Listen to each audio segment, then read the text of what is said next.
Hello everyone, this is Rick, and welcome to Astral Club. Today we're going to talk about NDEs and who's had them and about some famous people who've experienced them. NDEs, of course, stand for near passing away experiences. It's what happens when your brain and your heart decide that they've had enough, and the experiences that happen when that occurs. So, I'll also talk about briefly my own experience because I like to talk about things that I've had some experience of, even though my story isn't that much of a story. My NDE happened when I was just a small baby. I was running a temperature of 109, 110. My mother called our family doctor, who said he'd be on his way because they made house calls back then. You believe that? Anyway, he said that she should swab me down with rubbing alcohol to try to lower my temperature, which did work. And by the way, don't do that anymore. I read that that's no longer recommended therapy, but it worked at the time. What I recall was suddenly hovering above my body and looking down on the back of my mother as she was frantically swiping down my burning up body with a rag and with alcohol. And I don't recall feeling any particular emotion. I recall a vague thought that this might be it, but I wasn't particularly upset. Actually, the only thing I really recall even experiencing was just kind of how interesting it was that I had this viewpoint hovering above watching this whole scene. But my temperature must have been dropping pretty quickly because the next thing I knew, I was back inside the body, and that's the end of my memory. The only memory I have is of that floating above that suffering small body. There's folks that we'll be talking about shortly who've had a lot more interesting experiences than that one. But let's talk a little bit more about near-death experiences and astral projection and how they're related. Now, going back to the Middle Ages, we've got accounts of people talking about things, injuries they suffered during war, other people who were extremely ill and going through experiences which were very reminiscent of the ones we'll be talking about shortly when we get to the famous people of today. Now, in the modern era, though, I would say that I still recall picking up Raymond Moody's Jr.'s book back in the middle of the 70s when he wrote Life After Life, which was a book that he based on interviews with some 50 people who had near-death experiences. Now, typically, your average near-death experience, if there is such a thing, there are certain things in common. Suddenly, the person finds themselves outside of their body. They might be looking down as the doctors frantically try to restart their heart. They might be looking down upon, a battle scene, a crime scene, who knows. The next thing they usually report is either seeing people that they knew who passed over, who are there to greet them, or they fly down a long, dark tunnel and they see a light at the end. Some report seeing religious figures there. Just be aware there's a whole controversy surrounding that whole part of the experience and how it might be wiping your mind.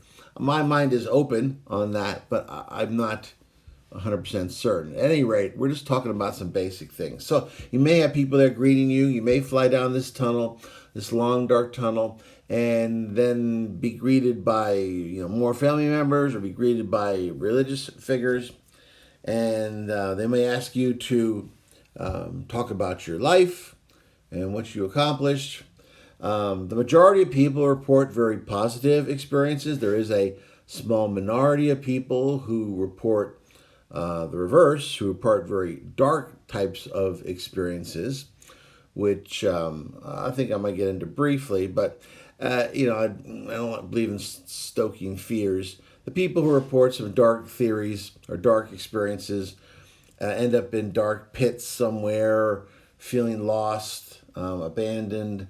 Maybe there's little creatures there that are making things unpleasant. But the majority report very positive experiences.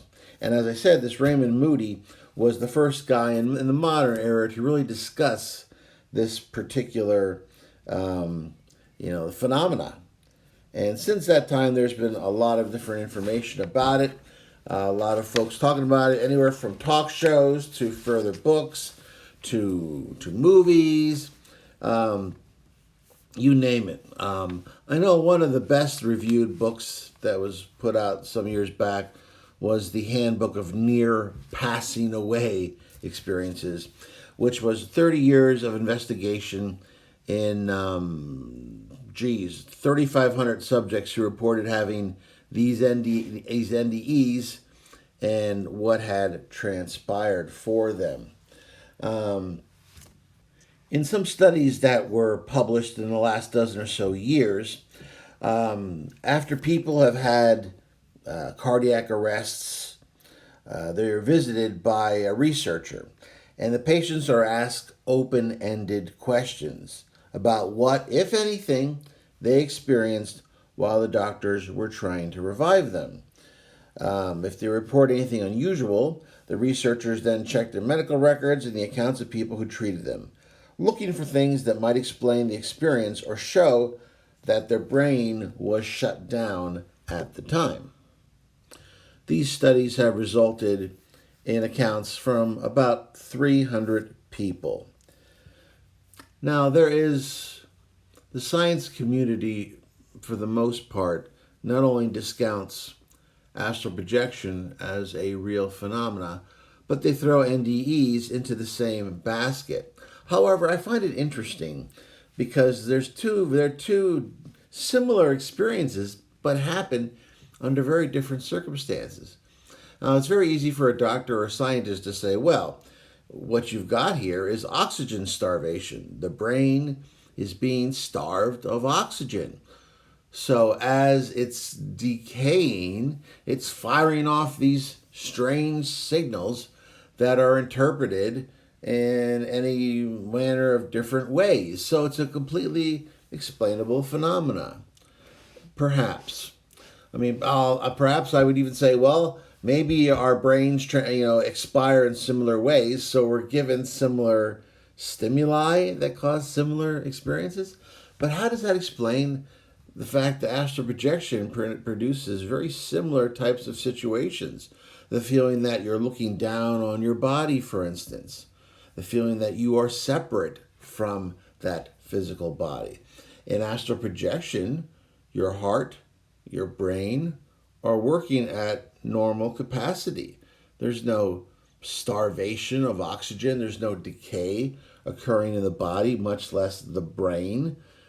So why should these two experiences, which seem so allied, what's the disparity here? It doesn't make any sense to me, at least as far as that doctors or science's explanation for why people experience these NDEs. But let's now talk about some famous people who have had near passing away experiences. Tracy Morgan is an American actor and a comedian that I'm sure you've seen on Saturday Night Live, or you've seen him in various movies or stand-up careers. On June 7th, 2014, he was in a tractor trailer a tractor trailer struck his minibus on the New Jersey Turnpike, and it caused a devastating multi-car crash that left Morgan with a life-threatening brain injury and a broken leg, broken ribs. He was a real mess. He described going to heaven. while he was fighting to stay alive. He said, when you're in a coma for 8 to 10 days, you basically are knocking on the door, which was his quote. He described having a very clear vision at the time that he was documented as being in a coma. He said, I don't know if I was in a coma or I was in and out of a coma, but I remember I was talking to my dad. Now, Morgan's father passed away in 1987 after losing a battle against AIDS. When Tracy saw him, his father reportedly told him it was not his time to die. And that's another commonality that occurs to people who return and report these NDEs. If they're met by someone who they're familiar with, they're usually told, it's not your time, you have to return, there's more things you have to accomplish. And he went on to say, I'm not ready for you, son. The spiritual encounter was incredibly overwhelming for Morgan. He started to cry very hard, and he just kept saying, Dad, you were the best friend in my life. And his dad told him to go back because he still had a job to finish. Jane Seymour is another famous person. She's a British American actress. She was in a wide variety of movies. She was in Dr. Quinn, Medicine Woman, which was a popular program in the 90s. She, I guess, was suffering from an illness, and I guess the doctors were trying to resuscitate her, and she saw flashing before her eyes, and the next thing she knew, she was floating up, and she was thinking, I don't want to pass at this time. I'm not ready to leave my kids. And she was determined that she was going to return. And with that determination, she suddenly found herself back inside her body.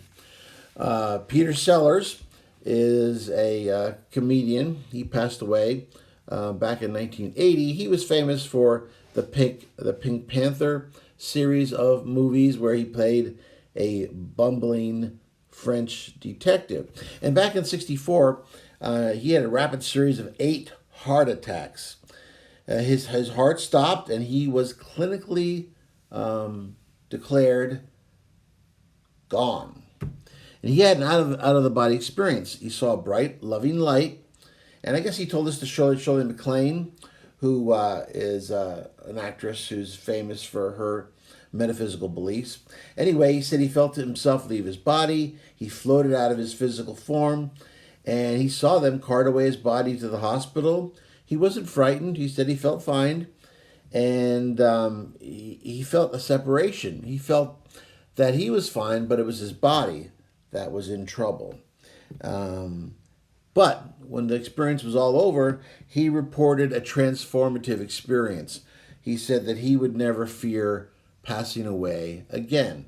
And that's another commonality that you have with these types of experiences. You have people saying that, well, I used to fear passing away, but now I know it's nothing that I should fear. And that when that time comes, then they'll be, they won't have all this fear surrounding it. Elizabeth Taylor is another famous actress. When she passed away, she went through that tunnel, saw the brilliant light, and she encountered the spirit of one of her husbands. I guess that was her third husband, and he had passed away in a plane crash in 1958. I guess when she returned, she had reported the same type of feelings of love, and that her husband, her third husband who had passed, said, "No, baby, you have to turn around and go back because there's something very important for you to do." And I know later in her life, she was very prominent in helping people with AIDS and raising funds to fight that illness. So perhaps that was, the goal that she needed to achieve. Sharon Stone is another actress. She went through a similar type of experience. She said she felt she had this incredible sense of well-being. She described it as beautiful. She was very near and very safe, and felt, gentle, loving hands and and just feeling really at home, as she described it. There's many more experiences here that I could go over. So many folks have had these types of experiences. You've got people like Nikki Sixx, Ozzy Osbourne, Ronald Reagan, the ex-president, Johnny Cash, George Foreman, the boxer, Elvis Presley, the famous rock and roll singer, Chevy Chase, Donald Sutherland, so many other people that we could talk about. But I think you'll find that their experiences all fall into a certain type of mold. So, what can we gather from this? Well, we can see that there are definite similarities to astral projection. Now, in astral projection, normally it is a willed or a conscious effort to attain this separation from the physical body. And that once you're out, you feel that your real self is now looking down upon this physical body, which you once entertained or believed was you. But now you see that separation. But it's something that's willed. It's something that you're controlling. Typically with the NDE, it's a situation that happens when your body has suffered extreme trauma, and that the brain is in the process of expiring. The heart has normally stopped at this point. Yet there's a certain percentage of people who report these experiences. Now, there's also a good percentage of people who do not report these experiences. All they report is blackness. Why is that? I don't know. But obviously, there's something going on here. I cannot, as I said earlier, just write this off, as some scientists might, as just the last throes of your organ of thought just expiring, sending off these weird signals as it starts to shut down. Because, as I said, and as we've experienced with Astral Club, there's a lot of the same experiences that are occurring in astral projection. And in those cases, your physical body, your heart, your brain are all functioning at normal levels. So, I don't see any reason why this particular type of experience, the NDE, can be merely explained away by an expiring brain. That doesn't make any sense.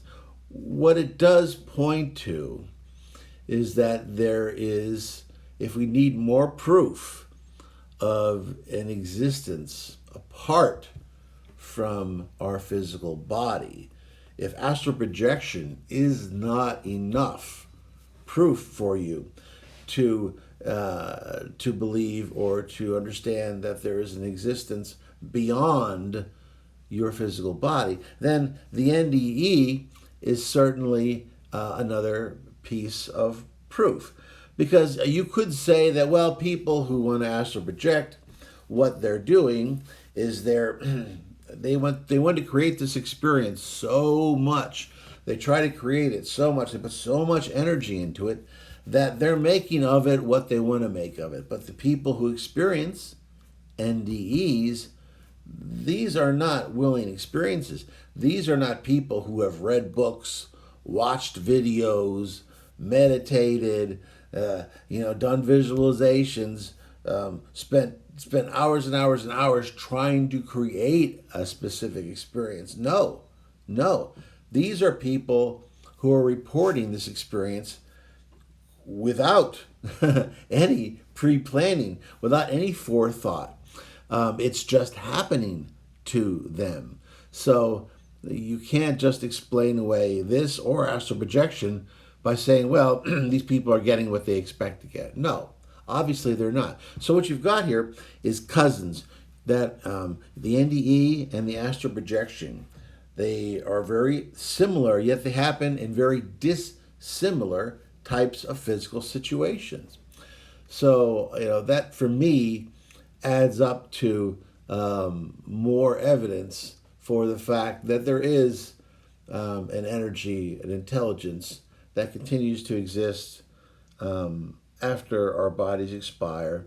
And that certainly, with astral projection at least, we can get a taste of that experience, get a taste of that ability and that freedom before it's time to surrender our physical body. Well, that was NDEs and astral projection for this week. If you liked this episode, please hit the like button. If you want to share it, do that. If you haven't subscribed yet, go ahead and hit the subscribe button. And don't forget to ring that bell. That way you'll get notified whenever there's new Astral Club podcasts or videos. And if you have any questions or comments, and I have no doubt that there'll be some great questions and comments from the Astral Club members, please leave those and we can discuss those. Just want to thank all the new Astral Club members who have subscribed in the last few weeks. We're growing at a sustained rate, and I'd like to continue that and to continue to get the message of astral projection out there to as many people as possible. Well, everyone, this has been Rick, and as always, I will see you on the astral plane.